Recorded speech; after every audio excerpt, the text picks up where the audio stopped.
Chaud cacao du bas astral, elle, retombe en pestilence diabolique. Ô psychopathe clique, l'élite conchit notre humanité et bombarde nos gueules de bardes avec des fèves de chaos.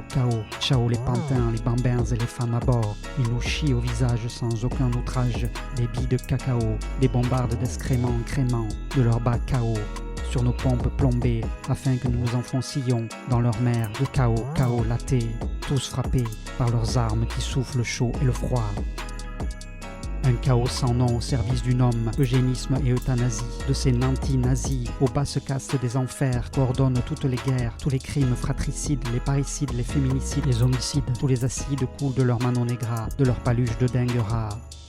Satan et Lucifer sont dans la place et nous glacent les sangs à coups de strike climatique, d'ingénierie lubrique, nous prenant pour des cibles mouvantes, des larves désolantes, des points de mire en points de croix qui les font se marrer pendant que nous sommes aux abois, se fendre la poire devant notre désespoir, notre cerveau farci et cramé de bof vin, surfant sur l'écumoire, baignant dans le bouillon d'ondes de la désolation.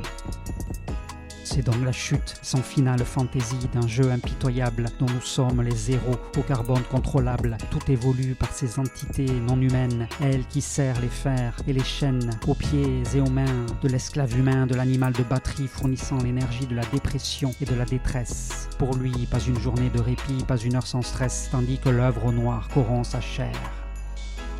Dans toutes les positions de leur Kamasutra, de leur soumission sociétale, sans son katana, l'homme paie cher le prix de la sécurité, léchant le cul de la vanité de ses maîtres qui le tiennent en laisse cloutée, avec également la longe du crédit social pour toute existence carcérale. Cela râle, gémissement de bêtes dans les foyers avant l'abdication pour seule action, au premier coup de sifflet, des molosses de la loi, des chiens de la nation, qui mordent les flancs des opposants roqués afin qu'ils rentrent à la niche comme un caniche de cirque russe, aux chinoiseries de Pokémon japonais.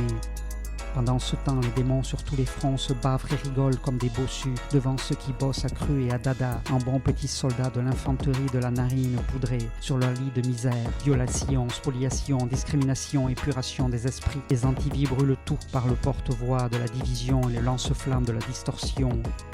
Ainsi, soyons toujours plus neutralisés leurs cruels desseins par une harmonisation des forces séparatrices en nous. Prenons la responsabilité de nos créations et unissons nos singularités au service du vivant. Que l'amour intelligent nous inspire des pensées, des paroles et des actes fédérateurs, manifestant la puissance sacrée de notre cœur. Quand la conscience émerge de l'être saint, elle lui ouvre sa propre voie céleste, un accès au multivers en lui, au mouvement en expansion de la vie.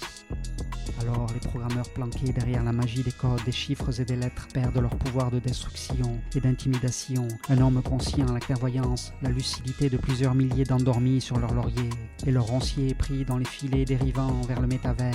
Des épines lacèrent leur volonté, leur dignité, avant de transpercer leur système immunitaire, tous démunis sur la terre. C'est la triste fable du rat de laboratoire et du ver d'éther. Le choix est là, soit vous sautez dans le vide quantique de votre essence, soit vous plongez dans les abysses technologiques et climatiques, la transhumaine démence, l'inconscience dense d'une psyché fragmentée, atomisée par les vagues saillantes aux effets narcotiques de ces krakens dégénérés, des fosses karmiques, de ces sociopathes tortionnaires arborant une fausse mine débonnaire qui vous injectent leurs croyances, l'ombre poison de leur déviance. Des prêtresses, des prêtres, non, de nouvel âge dansent auréolés de pisseuse clarté avec la lugubre lit de diables persécuteurs qui ne font que soutenir toutes les formes de scission, de démembrement, de déchirement matriciel. Seule l'unité intérieure vous donne des ailes et vous éloigne des feux de la discorde, protège votre intégrité, votre noyau d'âme, de l'embrasement de leurs chimériques constructions qui retourneront au chaos qu'elles ont généré.